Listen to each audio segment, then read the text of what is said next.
तीर्थ जार पत्रे सबु देवता वास करती मनुष्यर जन्मरू मृत्यु पर्यंत पुराणरू आयुर्वेद चिकित्सा शास्त्र पर्यंत जहा लोड़ा हुए से हेउछि आम समस्तंकर प्रिय तुलसी।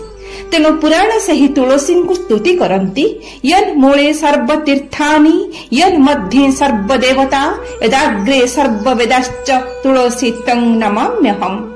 जेउठारे तुलसी बन थाए सेहिठारे भक्त शिरोमणि राम भक्त हनुमान निवास करिथांती बोली कुहा जाए।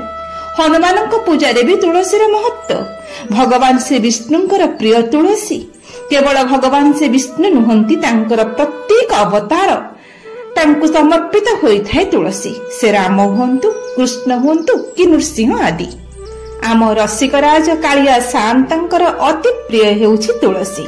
तांकर केते नीति केते बेश सबुथिरे भिन्न भिन्न रंगर बास्नार फूल लागि थाए। श्रीमंदिर रे हेउ कि रथरे हेउ कि पहंडीरे हेउ विभिन्न पुष्पर आभारे विमंडित होंती महाप्रभु। किंतु सबुरी भितरे निश्चिंत भावरे थाए तुलसी। तुलसी आउ दयना प्रिय श्री जगन्नाथ तांको पूजारे तुलसी मस्तकरे तुलसी आउ महाप्रसाद रे भी तुलसी। तुलसी रे पूजा तुलसी रे उपचार तुलसी रे आज्ञा तुलसी रे अनुराग तुलसी पड़िले ही भोग पालटे महाप्रसाद। अति प्रिय जदि जगन्नाथंकर किछि वस्तु थाए तेबे ताहा हेउछि तुलसी। तुलसी बिना तांको बेश करा जाई पारे नाही कि भोग अर्पण करा जाई पारे नाही। तेणु तांको टाहिया तांको टोपर तांको गुणा नाकचना ठारू गଳାରେ लंबित प्रतिटी मालारे थाए तुलसी। महाप्रभुଙ୍କ श्री अंगरे तुलसी मंजरी प्रदान कले महाप्रभु समस्त मनोवांछा पूरण करिथांती बोली विश्वास।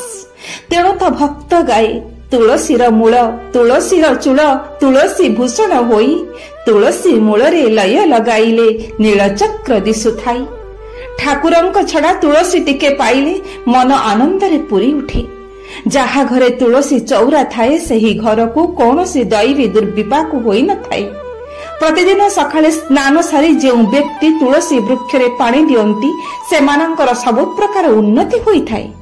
आम विश्वास रे सबु आरंभ रे तुलसी को स्मरण करा जाय पूजा करा जाय।